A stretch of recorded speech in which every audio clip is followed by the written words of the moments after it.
j'espère. Il faut essayer de finir à la meilleure place possible. Euh, J'espère qu'il n'est pas trop traumatisé par la défaite contre Caen. Encore une fois, c'était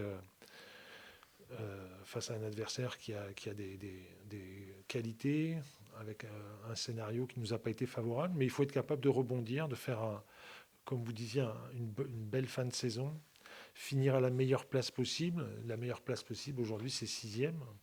Et il faut se donner cet objectif-là, de faire des matchs consistants pour terminer à une place honorable et de la meilleure façon possible, terminer sur une bonne note.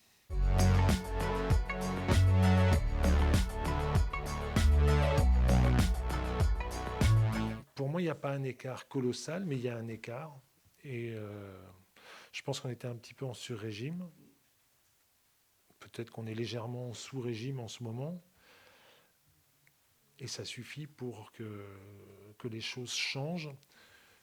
Je crois que pour faire une saison plus complète et plus constante, il aurait fallu qu'on soit épargné par des pépins qui nous ont vraiment pénalisés. Je pense à la blessure de Jamal Thiaré. On était bien lorsqu'il s'est blessé et je pense on n'en a pas trop parlé, mais ça a été très pénalisant. Je pense à celle aux blessures consécutives de Mayembo,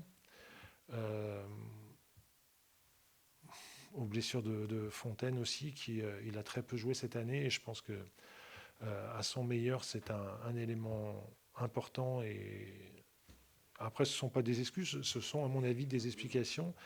Et je pense que on doit ajouter aussi, et je n'hésite pas à le leur dire, des performances nettement inférieures de la part de certains jeunes. Je pense à Amir Richardson, je pense aussi à Yaya, clairement, qui est moins en réussite. Et là, il y a différentes explications, mais c'est ces explications-là qui me viennent à l'esprit.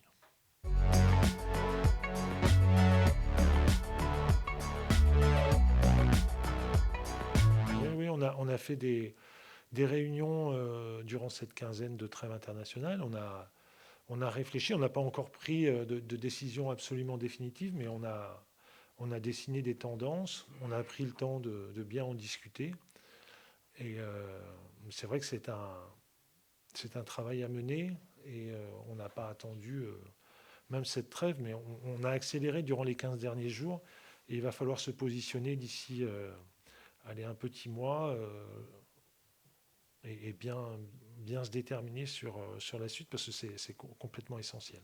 Comme vous disiez, il y a des joueurs prêtés qui auront sans doute d'autres aspirations pour certains. Il y a des joueurs en fin de contrat et on a commencé à en parler. Les décisions vont être prises très, très bientôt. Il y a oui, il y a beaucoup de décisions à prendre et il faut que ce soit fait avec beaucoup de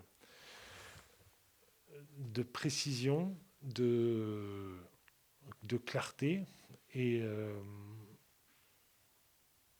on a essayé vraiment d'avancer parce qu'il faut c'est vrai, déblayer le terrain, il faut très vite constituer une base qui puisse sécuriser notre saison prochaine parce que c'est une saison à haut risque avec 4 descentes et on serait fou de ne pas l'avoir à l'esprit.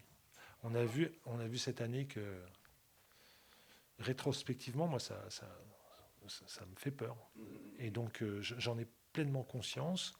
Je sais que les dirigeants en ont conscience eux aussi. Et c'est pour ça qu'il ne faut pas traîner et il ne faut pas tout le temps reporter des décisions. Après, c'est encore un peu tôt, à mon sens, pour faire des annonces, mais il faudra prendre ces décisions, encore une fois, d'ici un petit mois. C'est indispensable.